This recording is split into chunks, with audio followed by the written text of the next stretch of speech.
Hello छात्रों, मैं JP Sharma अपने चैनल में आपका बहुत बहुत स्वागत करता हूं। इस वीडियो में हम आज देखेंगे वाच्य के बारे में और बहुत ही आसान ट्रिक के द्वारा इसे हम समझेंगे। बस आप वीडियो को लास्ट तक देखिएगा और हमारे साथ जुड़े रहिएगा अंत तक, ताकि आपको भी मालूम चले कि कैसे एक ट्रिक के माध्यम से हम पूरे वॉइस को आसानी से याद कर सकते हैं और आपको ऐसा याद होगा कि आप कभी भी इसको भूल नहीं पाएंगे। तो अंत तक लगे रहिए। तो चलिए चलते हैं टॉपिक पे। सबसे पहले प्रश्न आता है, वाच्य किसे कहते हैं? वाच्य को इंग्लिश में वॉइस कहा जाता है।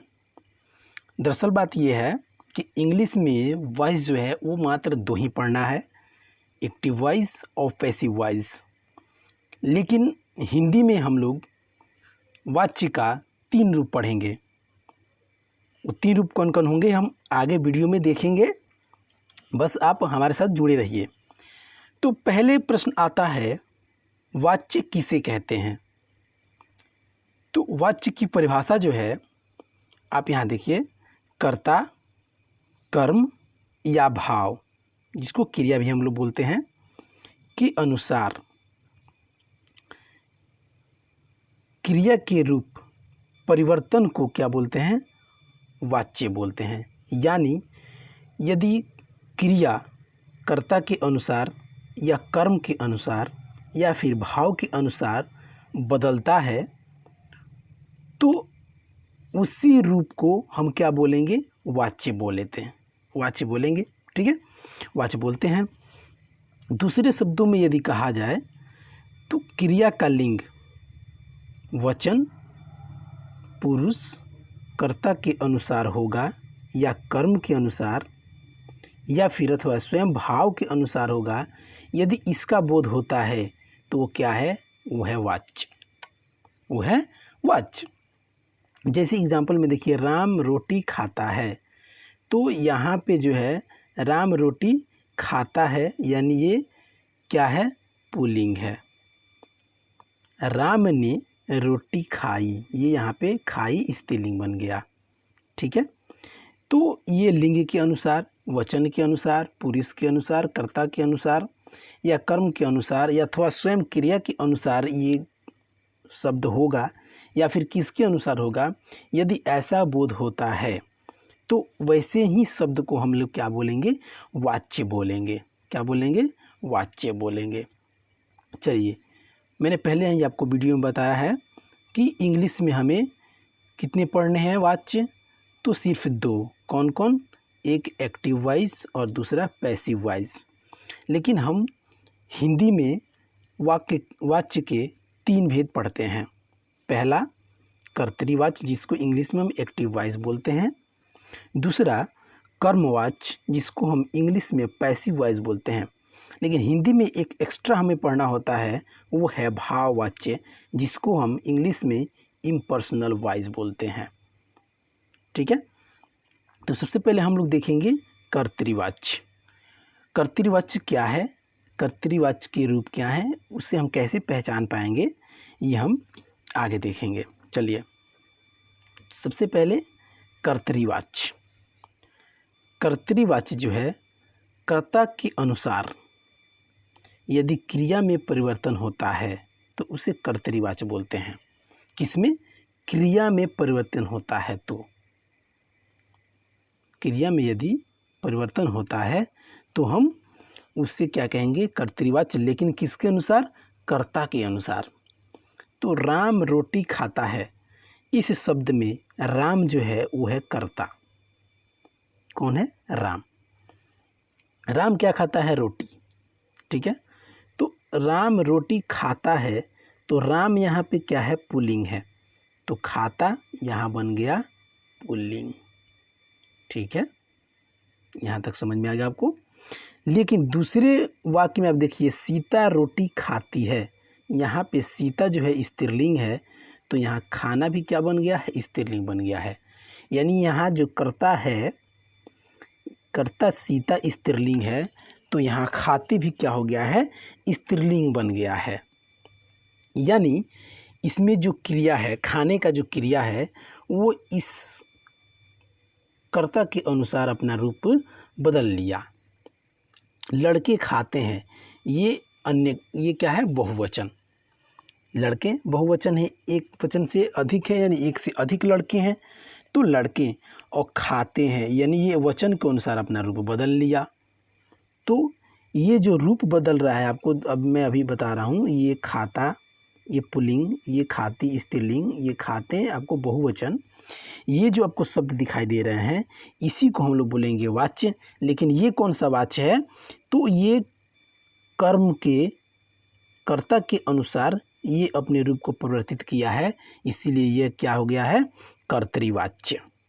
ठीक है, यानी कर्ता के अनुसार जो अपना रूप बदलता है उसे हम कर्तृवाच्य बोलेंगे। ठीक है, उसके बाद दूसरा आइए देखते हैं, कर्मवाच्य। दूसरा क्या है? कर्मवाच्य। तो कर्म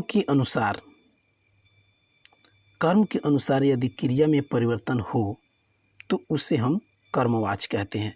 अब इस वाक्य में देखिए, राम तो क्या है? कर्ता, लेकिन रोटी क्या है? वो कर्म है।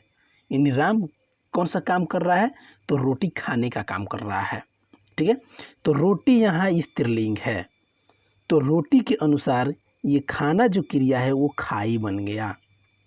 ठीक है, अब सीता ने भात खाया। सीता ने भात खाई नहीं, क्योंकि सीता तो क्या हो गई? कर्ता। लेकिन यहाँ कर्ता के अनुसार नहीं चेंज करना है, किसके अनुसार करना है? कर्म के अनुसार। तो भात जो है वो पुल्लिंग है, तो उसके अनुसार खाना जो क्रिया है वो अपना रूप क्या रख लिया? खाया, यानी ये पुल्लिंग यहाँ बन गया। ठीक है, उसके बाद सीता ने संतरे खाए। तो सीता तो क्या हो गई? कर्ता, लेकिन संतरे क्या है? कर्म है। तो ये कर्म बहुवचन है, तो ये खाए जो है ये भी बहुवचन बन गया है। ठीक है, यानी इस वाक्य में जो आपने देखा, वो जो रूप बदला है वो किसके अनुसार बदला है? तो कर्म के अनुसार बदला है। तो कर्म के अनुसार यदि कोई क्रिया अपना रूप बदलता है तो वो क्या कहलाएगा? कर्मवाच्य कहलाएगा। ठीक है, तीसरा और अंतिम, भाववाच्य। भाववाच्य, भाव को हम क्रिया भी बोलते हैं। तो भाव के अनुसार यदि क्रिया में परिवर्तन हो तो उसे हम भाववाच्य कहेंगे। जैसे आप देखिए इस वाक्य में, राम तो कर्ता हो गया, चला नहीं जाता। चलना एक क्रिया है, लेकिन यहाँ चला नहीं जाता, तो चला मतलब एक भाव हो गया, उसके भाव क्या है? चलने का। तो चला नहीं जाता यानी भाव के अनुसार, जैसे अगर यहाँ सीता द्वारा चला नहीं जाता या सीता द्वारा चली नहीं जाती, तो जब यहाँ चला है तो ये जाता है, अगर यहाँ रहता चली तो ये हो जाता जाती। ठीक है, यानी ये भाव जो है, इस भाव के अनुसार ये क्रिया जो है अपना रूप बदल लेता है। तो जब अपना रूप ये भाव के अनुसार बदलेगा तो वो शब्द क्या कहलाएगा? भाववाच्य कहलाएगा। ठीक है, जैसे यहाँ सीता के द्वारा नहीं चली जाती है, तो जो भाव अगर स्त्रीलिंग होगा तो ये क्रिया भी स्त्रीलिंग में परिवर्तित हो जाएगा।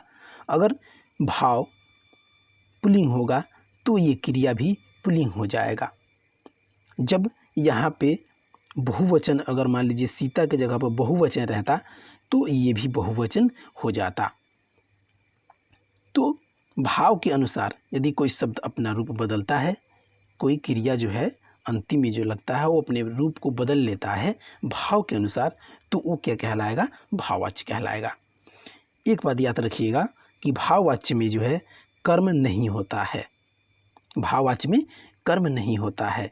उपयुक्त वाक्य में चला शब्द जो है वो अकर्मक क्रिया है, न कि कर्म है, वो है अकर्मक क्रिया। आपने पिछले वीडियो में अकर्मक क्रिया और सकर्मक क्रिया के बारे में पढ़ा होगा।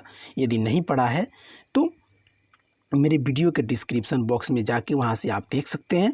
और अकर्मक क्रिया और सकर्मक क्रिया में क्या अंतर है, अकर्मक क्रिया किसे कहते हैं, वहाँ से आप अच्छी तरह से समझ के फिर आप आके यहाँ पे भाववाच्य को समझ सकते हैं। ठीक है। चलिए, मैंने आपको उस वीडियो के शुरू में ही बताया था कि मैं आपको एक ऐसा ट्रिक बताऊंगा कि आप वॉइस को कभी भूलोगे नहीं। तो चलिए आते हैं ट्रिक पे। तो ट्रिक आपका है कर्ता के अनुसार क्रिया यानी कर्तरीवाच्य, कर्म के अनुसार क्रिया यानी कर्मवाच्य और भाव के अनुसार तो भाववाच्य। ये बिल्कुल आसान है। यदि कोई क्रिया अपना रूप कर्ता के अनुसार बदलता है तो कर्तरीवाच्य, और कर्म के अनुसार बदलता है तो कर्मवाच्य, और भाव के अनुसार बदलता है तो भाववाच्य। तो इसे याद करने का एक आसान ट्रिक है, कर्ता के अनुसार क्रिया यानी कर्तरीवाच्य, कर्म के अनुसार क्रिया तो कर्मवाच्य, और भाव के अनुसार क्रिया तो भाववाच्य। ठीक है। आज के वीडियो में आपके लिए बस इतना ही।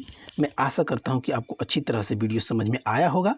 यदि आपको वीडियो अच्छी तरह से समझ में आया है तो मेरे चैनल को सब्सक्राइब ज़रूर करें, और यदि सब्सक्राइब कर लिए हैं तो अपने दोस्तों को शेयर करें और उनसे भी बोलें कि चैनल को सब्सक्राइब करें, ताकि आपके साथ साथ आपके दोस्त भी मेरे चैनल पे जो भी वीडियो अपलोड होता है उसका लाभ उठा सकें और अपने ज्ञान का वृद्धि कर सकें।